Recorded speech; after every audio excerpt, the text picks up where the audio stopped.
Okay, so I am going to be rather slack today because I have work soon and it's been a rather hectic week and I haven't really had time to plan or film this video. So it's not going to be an intro and it's going to be lazy vlog style and it's not going to be edited. So I hope you don't mind, because if you do mind, it's going to be an issue.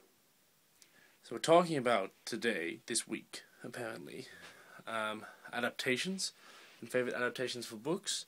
And I think adaptation into theatre is not the best idea in the world. Adaptation to film is alright for books, but theatre adaptation for me is something that doesn't really work as well as people think it might. And I'm going to cite some examples for that. I don't have much from books, but Stina did mention Lord of the Rings earlier. She said if you'd like to see Lord of the Rings adapted into theatre.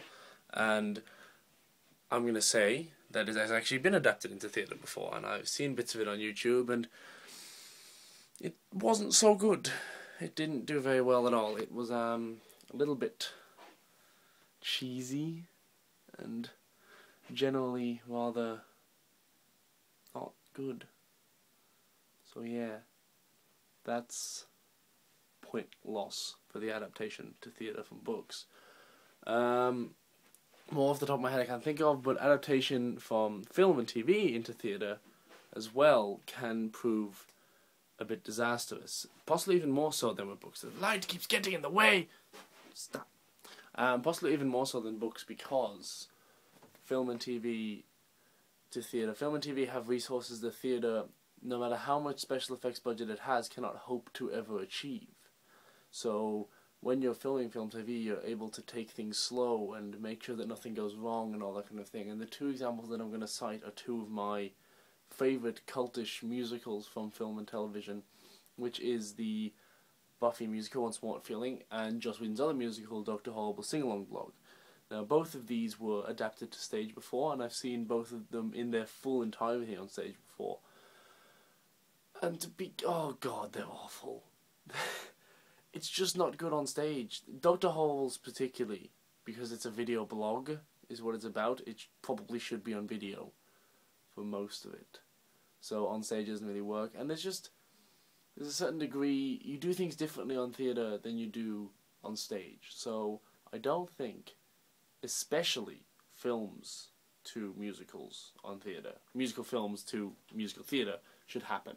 That hasn't really ever worked, I don't think, in my opinion. Because even The Producers, which is predominantly known as a musical film, was still theatre first. I think, off the top of my head, I might be wrong. The first one may have been a film first, in which case, well done to it.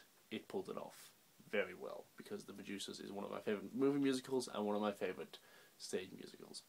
So, when it comes to adaptations, I'm a little bit cynical because of the running history of adaptations. But I'm going to look at my bookshelf now, and I'm going to pick a book right now off my bookshelf that I think possibly could be adapted to theatre rather well. And this could be really interesting, as the majority of my bookshelf is sci-fi and fantasy books. So, so here we go. Books. I have lots of books. Oh, actually, here's one. Dracula. If anyone can see that. Dracula. I have done a stage production of Dracula myself, and personally, I think it is a fantastic play. The stage production of Dracula by Chris someone, off the top of my head, can't remember. So, sorry for the rather shoddy quality of this video, because I haven't had time to film it. I'm going to be uploading it straight from my iPhone, and I will see you all next week. The only videos I've had time even to watch this week have been you guys. So, I will see you next week. Kevin out.